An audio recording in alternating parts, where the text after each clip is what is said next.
Well, let's start out by welcoming Forro in the Dark, and thanks so much for that set for the station. It was great. Thank you. Very nice. Thank you so much. To introduce the band, Mauro. My name is Mauro Refosco and I play zabumba. My name is Guilherme Monteiro and I play guitar. Jorge Continentino, I play pífano, which is a wooden flute, and saxophone. Davi Vieira, percussion, and some vocals. And you guys are all from Brazil? Yes. Yes. Different regions, or? Yeah, I'm from Bahia, and they from Brazil. Rio de Janeiro. Rio de Janeiro also. Santa Catarina. That actually brings up an interesting question about Brazil. There's so much variety in music, and forró is just one style. Like, you play more than just forró, don't you? Well, we play forró, but we leave enough room for any kind of other types of music to come in, even like different kind of we basically form wise we leave it open, and there's always room for basically Bring other elements, right, like into the music. Yeah, I mean, basically, we each one of us has like such a unique and different background, like musical background. Like forró is kind of like a new thing for me. Just like I used to dance forró a lot. For a lot of us, Davi grew up playing that stuff. So maybe you talk a bit more about for listeners who don't know, never heard of forró and Luis Gonzaga and all that stuff. Tell us a bit more about the music. Is it something that comes from the Northeast, from like Pernambuco, that region? Yeah, like Pernambuco and Ceará, and Paraíba also.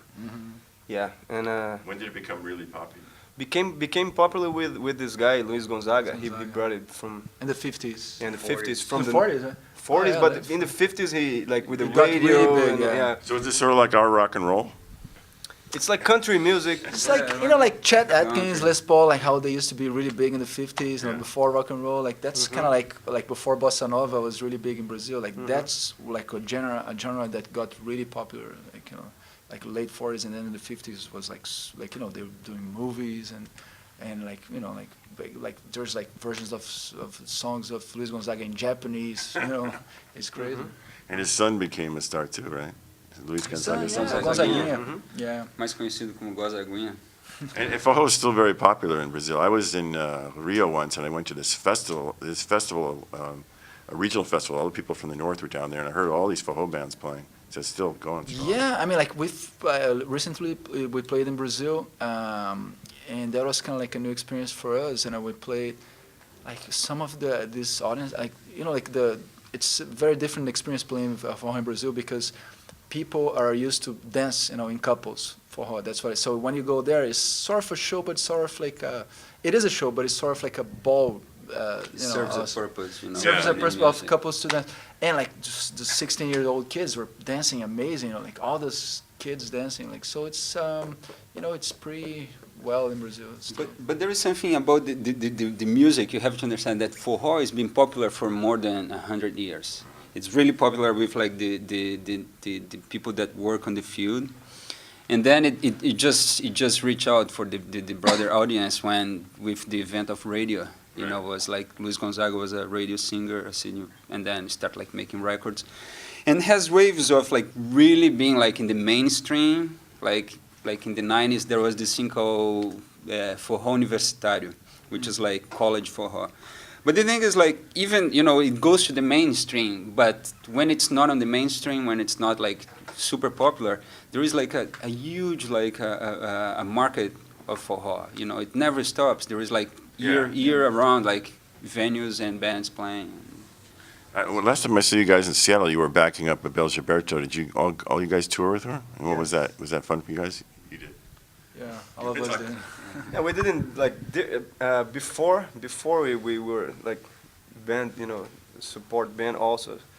Like Davi played with her before, and then Mauro played with her, and then I started playing with her, and Davi was not in the band anymore. And then Guilherme came to the band, and then all of a sudden we all were part of her band, and the bass player that was playing with us was the other guy in her band. Guitar player. Was the other guitar player in her band. So and then we all were.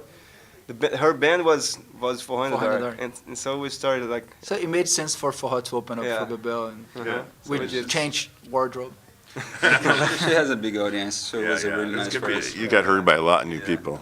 Also, I got to ask about this guitar player who used to play with you, Smokey Harmel, because I'm sure a lot of KEXP listeners know his work with Tom Waits and things. And was he in the band in the early days of when you got together? Yeah, definitely. Beginning. What got him interested in Brazilian music? He was like really close to Mauro and Project with Miho. Yeah, like the Yeah. one Forró in the Dark first started like as like a very informal party at New Bloom. You know, every other week or every week. I was really like changed from Tuesdays to Wednesdays or whatever.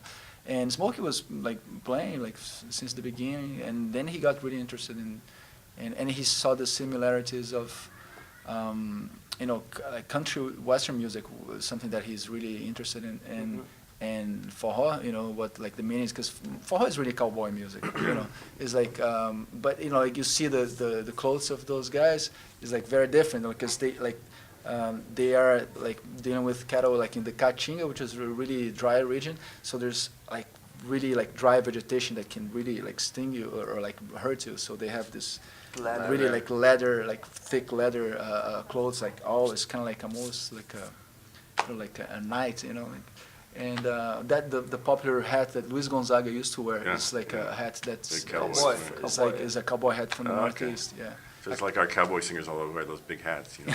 But you guys don't do it. Except the clothes actually serve a purpose, you know.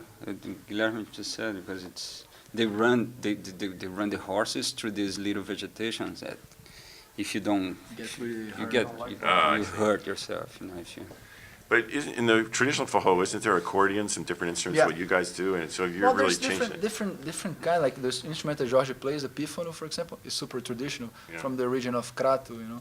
Cariri. Cariri. The regional, the regional there that it's like Oh, takes Crato é isso. Pernambuco and Ceará. Mas o Crato é um vale, né? O Crato. no, Yes. Crato is a plateau. It's a plateau. Yeah, which is And it's a city. So you guys are playing a lot of big, like you just played a big rock festival. I'm just curious how the rock audiences, how they appreciate Forró and what you guys are doing.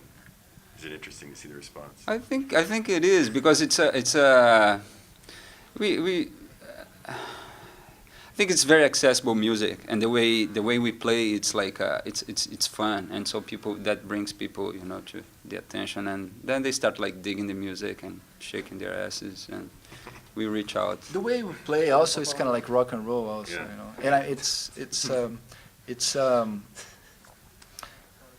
I mean, of course, like we kind of respect the lineage and the roots of Forró, but like the way we play is very energetic, you know. Yeah. It's like not really mellow. I mean, we can get like we have dynamics within the show also, but you know, it's a kind of band that can reach out to like rock audiences for sure.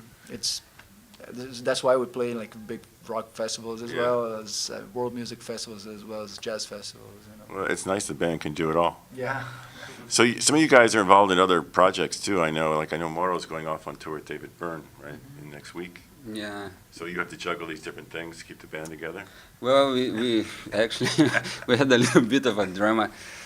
So we have a sub. We have a sub, yeah. Yeah. We find someone that. Yeah, I mean, like each one of us has a sub, except for Jorge. though. But the good thing is that he's a yoga instructor also, and you know.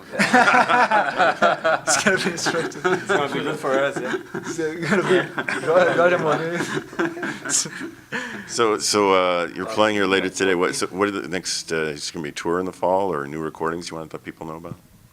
What's the plans? Yeah, you know, like we have like kind of like scattered dates. There are things that we probably cannot really talk about still. Good stuff coming up. You know, it's not 100% confirmed, but it is confirmed. But you know, until like somebody signs something, you know, I'm superstitious. But we're coming back to the West Coast to do San Francisco on Halloween, and LA on the 1st of November at Echo, which is a cool place. I played there before. When you go a place like San Francisco, the Brazilians come out to see you. Yeah, San Francisco is actually a really nice There's a lot of audience. Brazilians, yeah. Yeah, I mean, like I don't. In fact, they're not Brazilians. They were like I think mostly Americans, but for some reason, both times or you know, I'm not counting with the time we played there with Bebel, but both times we were headlining there. Like the first time was sold out. It was like wow, first time we play in a place that's sold out, and we've gotten. I don't know why in San Francisco we do well. Yeah. That's cool. And Well, I I'm hope going we to move- Albuquerque too for like the Global Fest? for Global Fest. Yeah, that's a good festival. That's My gonna friend be Tom nice does too. that. Yeah. And then we're gonna go to Estonia. Estonia. Yes. What's that all about? Jazz festival. Yeah. It's like a jazz festival in Estonia, and it's a beautiful city, Tallinn. I've been there Yeah. once, and it's really amazing. It's in the Gulf of Finland, just across from Helsinki, Yeah, yeah. and it's amazing food. Great. Well, have fun in Estonia. Yes. Thanks for talking to us, and come back to KEXP. Thank you so Come back much. to us. much. Okay.